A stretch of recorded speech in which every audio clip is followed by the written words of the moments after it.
दोस्तों ज्यादातर हम सभी लोग यही चाहते हैं कि अपने पैसों को किसी ऐसी जगह पर इन्वेस्ट किया जाए कि वो ज्यादा से ज्यादा ग्रो हो सके और कुछ समय बाद हमें अच्छा रिटर्न दे सके। लेकिन यही से शुरू होती है प्रॉब्लम की शुरुआत, क्योंकि हम सभी लोग कंफ्यूज होने लगते हैं और हमें समझ नहीं आता कि आखिर क्या करें, सबसे बेस्ट ऑप्शन क्या है। तो इसी बेस्ट ऑप्शन को जानने के लिए बने रहे हमारे साथ इस वीडियो में। और अगर आप चैनल पर नए हो तो चैनल को सब्सक्राइब जरूर कर लेना। दोस्तों जब हम नया इन्वेस्टमेंट कर रहे होते हैं या फिर करने की सोच रहे होते हैं तो अक्सर हम सभी कंफ्यूज हो जाते हैं और एक बेस्ट ऑप्शन की तलाश कर रहे होते हैं। लगभग सारे ही फाइनेंशियल एडवाइजर और सक्सेसफुल लोगों के अनुसार इस बेस्ट ऑप्शन का नाम है SIP, यानी कि सिस्टमैटिक इन्वेस्टमेंट प्लान। अभी आपको ये सुनने में थोड़ा कॉम्प्लिकेटेड लग सकता है, मगर असलियत में ये बहुत सिंपल है। देखो, पूरे स्टॉक मार्केट में SIP ही एकमात्र ऐसा तरीका है जो बिना रिस्क के FD वगैरह जैसे चीजों से भी बेहतरीन रिटर्न देता है। और इसकी सबसे अच्छी बात यह है कि इसमें आप कम से कम इनकम और कम से कम स्टॉक मार्केट के नॉलेज के बावजूद भी एक अच्छे और बेहतरीन रिटर्न प्राप्त कर सकते हो। दरअसल SIP में आपको मंथली इनकम में से एक अमाउंट डिसाइड करना होता है और आपको ये भी डिसाइड करना होता है कि आप उसे कितने टाइम तक रखने वाले हो। इसके बाद आपको कोई भी टेंशन लेने की जरूरत नहीं है। ना तो आपको रोज रोज स्टॉक मार्केट के फिगर्स को बैठकर एनालाइज करने की जरूरत है और ना ही इन्वेस्टमेंट करने के लिए बार बार बैंक के चक्कर काटने की जरूरत है। बस एक बार के डिसीजन ने ही आपका सारा काम कर दिया। अब जब भी हर महीने आपके अकाउंट में सैलरी आया करेगी, उसमें से फिक्स अमाउंट ऑटोमेटिकली डिटेक्ट होकर SIP में इन्वेस्ट हो जाया करेगा। अब आप सोच रहे होंगे ये तो कुछ EMI जैसा हो गया। नहीं, ये ऐसा बिल्कुल नहीं है।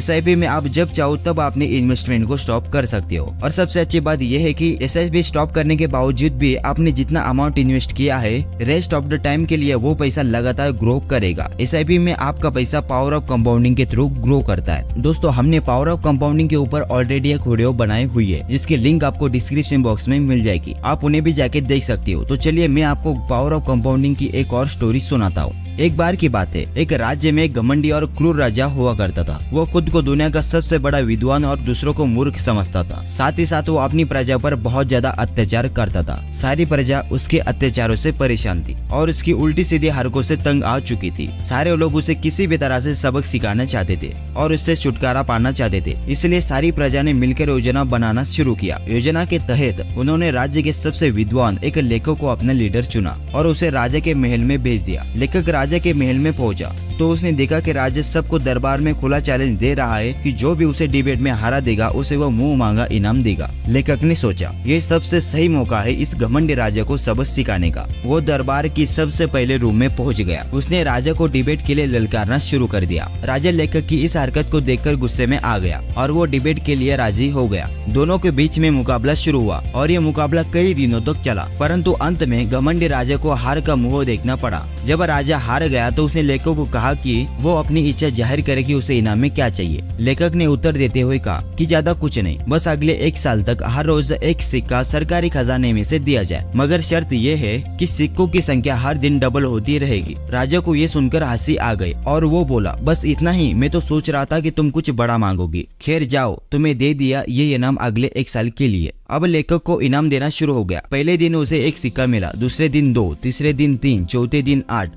ऐसे करते करते अगले 30 दिन यानी कि मंथ के एंड में सिक्कों की संख्या बढ़कर 53 करोड़ से भी ज्यादा हो गई। अब राजा को एहसास हुआ कि ये उसने क्या कर दिया। फिर जैसे ही अगला महीना शुरू हुआ, सिक्कों की संख्या लगातार बढ़ती चली जा रही थी और दूसरे मंथ का एंड आते आते सिक्कों की संख्या बिलियन और ट्रिलियन से आगे 576 क्वार्टरलियन तक पहुंच चुकी थी। और इतने सिक्के सरकारी खजाने में क्या पूरी दुनिया में भी मौजूद नहीं थे। राजा का घमंड चूर-चूर हो गया। उसने अपनी हार स्वीकार कर ली और अपना सारा राज्य उस लेखक के नाम कर दिया। इस तरह राज्य की प्रजा को उस घमंडी राजा से मुक्ति मिल गई और एक नया अच्छा और विद्वान राजा भी मिल गया। और ये सभी संभव हो पाया पावर ऑफ कंपाउंडिंग की वजह से। इसी तरह पावर ऑफ कंपाउंडिंग छोटे से छोटे इन्वेस्टमेंट से भी आप अपने अमीर और करोड़पति बनने का सपना आसानी से पूरा कर सकते हो। चलिए एक लाइव एग्जाम्पल को देखते हैं। मान लीजिए आपकी अभी अभी एक नई जॉब लगी है और आप महीने का 25,000 रुपए कमाते हो। आपने डिसाइड किया कि आप अपनी इस मंथली इनकम में से हर महीने 5,000 रुपए SIP में इन्वेस्ट करोगे और आप इन्वेस्टमेंट अगले 30 सालों तक कंटिन्यू करोगे।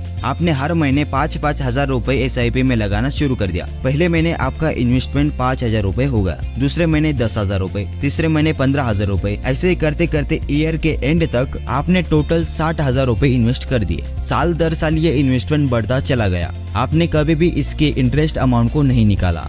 और बिना कुछ छेड़छाड़ किए अगले 30 सालों तक आपने इस SIP को कंटिन्यू रखा। इसका रिजल्ट ये हुआ कि आपने 30 सालों में टोटल 18 लाख रुपए इन्वेस्ट कर दिए। अगर हम कम से कम रिटर्न भी देखें तो SIP कभी भी 12% से कम रिटर्न नहीं देती। इस हिसाब से 30 सालों के बाद आपको रिटर्न के रूप में पूरे 1,76,00,000 रुपए मिले। इसलिए तो इसे कहा जाता है पावर ऑफ कंपाउंडिंग, जिसने आपके 5,000 रुपए के छोटे से अमाउंट को करोड़ों में कन्वर्ट कर दिया। दोस्तों, आज के समय में यह जरूरी नहीं है कि आपके पास बहुत पैसा हो या कोई बड़ा बिजनेस हो तभी आप एक करोड़पति और अमीर इंसान बन पाओगे।